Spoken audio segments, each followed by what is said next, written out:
ታሪኩ የሚጀምረው ጃክ በሚባል ሚስኪን የገበሬ ልጅና ኢዛቤል በምትባል ልዕልት መካከል ነው። ሁለቱም ገና በልጅነታቸው ስለ ግዙፎችና ስለ ምስጢራዊ የባቄላ ተክል የሚተርከውን ጥንታዊ ታሪክ እየሰሙ ያድጋሉ።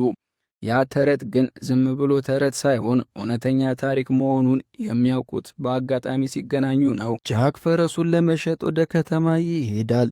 ነገር ግን በገንዘብ ፋንታ አንድ መነኩሴ ቅዱስ ናቸው ያላቸውን የባቄላ ዘሮች ይሰጠዋል። መነኩሴው ጃክን አንድ ነገር ያስጠነቅቁታል። እነዚህን ዘሮች በጭራሽ ውሃ እንዳይነካቸው ይሉታል። በሌላ በኩል ልዕልት ኢዛቤል ከአባቷ ቁጥጥር አምልጣ በዝናብ እየተደበደበች የጃክ ቤት ትመጣለች። በድንገት ግን አንዲት የባቄላ ዘር መሬት ላይ ወድቃ በዝናብ ውሃ ትርሳለች። በዚያ ቅጽበት ቤቱ እየተሰባበረ ወደ ሰማይ የሚመዝዝ ግዙፍ ተክል መውጣት ይጀምራል። ልዕልቷ ከቤቱ ጋር ወደ ሰማይ ስትወሰድ ጃክ ግን ወድቆ ራሱን ይስታል። በማግስቱ ንጉሡ ልጃቸውን ለመፈለግ ምርጥ ወታደሮቻቸውንና ጃክን ይዘው ተክሉን መውጣት ይጀምራሉ። ከደመና በላይ ምን እንደሚጠብቃቸው ግን አያውቁም ነበር። ከዚያ በላይ ጋንቷ የሚባል የግዙፎች ምድር አለ። ነገር ግን ትልቁ አደጋ ግዙፎቹ ብቻ አይደሉም።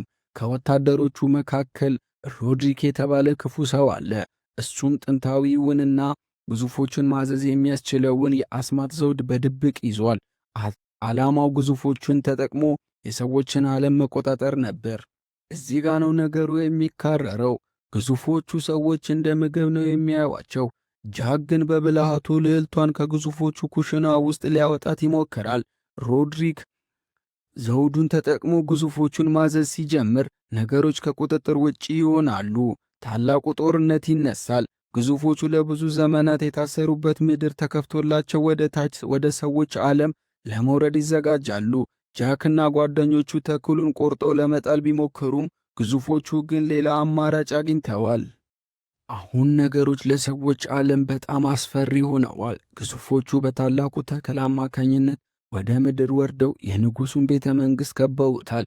የሰው ልጆች የመጨረሻ ምሽግ ሊፈርስ ጥቂት ነው የቀረው።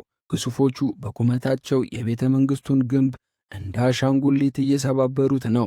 በዚህ መሃል ጃክና ልዕልት ኢዛቤል በግዙፎቹ መካከል ተገበው ሳለ ጃክ አንድ ታላቅ ውሳኔ ላይ ይደርሳል። ክፉን ሮድሪክ የያዘውንና ግዙፎቹን የሚያዝበትን ጥንታዊን የአስማት ዘውድ ጃክ በእጁ ያስገባዋል። ነገር ግን ግዙፎቹ ጃክን ለመጨፍለቅ ተቃርበዋል። ልክ ግዙፉ መሪ ጃክን ሊበላው ሲል ጃክ ዘውዱን በራሱ ላይ ይደፋዋል። በዚያም ቅስፈት መላው የግዙፎቹ ሰራዊት ድርቅ ብለው ይቆማሉ። ለዘመናት ሲያልሙት የነበረው የሰዎች ሥጋ ሳይሆን ለዘውዱ ያላቸው ታማኝነትና ፍርሃት አሸነፈ። ሁሉም ግዙፎች በጃክ ፊት ተንበረከኩ። ጃክም ግዙፎቹን ወደ መጡበት ወደ ሰማይ ምድራቸው እንዲመለሱ ያዛቸዋል። ከዚያም ታላቁ የባቄላ ተክል ተቆርጦ ይወድቃል። ይህም በሁለቱ ዓለማት መካከል የነበረውን ግንኙነት ለዘላለሙ ይዘጋዋል። በመጨረሻም ጃክና ልዕልት ኢዛቤል ተጋብተው ታሪካቸውን ለልጆቻቸው ይተርካሉ። ነገር ግን ፊልሙ እዚህ ጋር አያበቃም። ካሜራው በጊዜ ሂደት እየተጓዘ ወደ አሁኑ ዘመን ይመጣል። ያ ጥንታዊ ዘውድ በለንደን ሙዚየም ውስጥ በወርቅ ተለብጦ ይቀመጣል። ይህ ማለት ታሪኩ ተረት ብቻ ሳይሆን ግዙፎቹ አሁንም እዚያ በላይ አሉ የሚል ፍንጭ ይሰጠናል። ታዲያ እናንተ ምን ታስባላችሁ? ግዙፎቹ ተመልሰው የሚመጡ ይመስላችኋልን?